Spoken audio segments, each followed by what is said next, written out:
You have reached the MCI Halloween Hotline, and I am your host, Jonathan Frid. Let me take you on a frenzied night ride through the Valley of the Headless Horseman in Washington Irving's The Legend of Sleepy Hollow. Some say that the small valley in New York State known as Sleepy Hollow is bewitched by spirits. The most horrible of these is said to be a horseman without a head. They say he was a soldier whose head was carried away by a cannonball.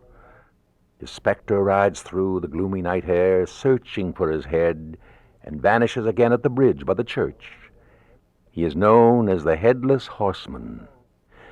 Among those who had heard this tale and believed it was a tall, gangling schoolmaster by the name of Ichabod Crane.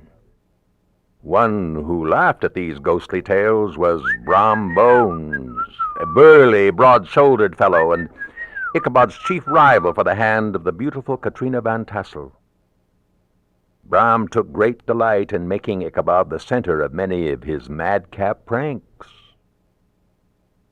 Late on All Hallows Eve, during a night of merriment and good food at the Van Tassel farmhouse, Ichabod, the schoolmaster, took his leave of the party and began his lonely horse ride back to town. The night grew darker and darker, and all the local stories of ghosts and goblins came crowding into Ichabod's mind.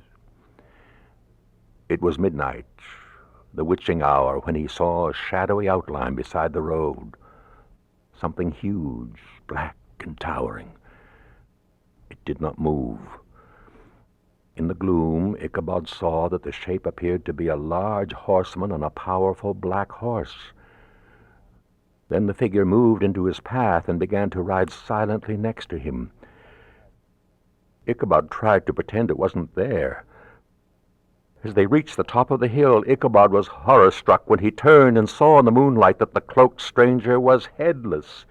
Instead of wearing his head on his shoulders, he carried it on his saddle. Ichabod's terror rose. He kicked his horse, and away they dashed, the phantom galloping after him. He felt if he could just reach the bridge, he would be safe. Just then he heard the black steed panting closer and closer behind him. He looked back just in time to see the monster rise up in his stirrups and hurl his awful head at him.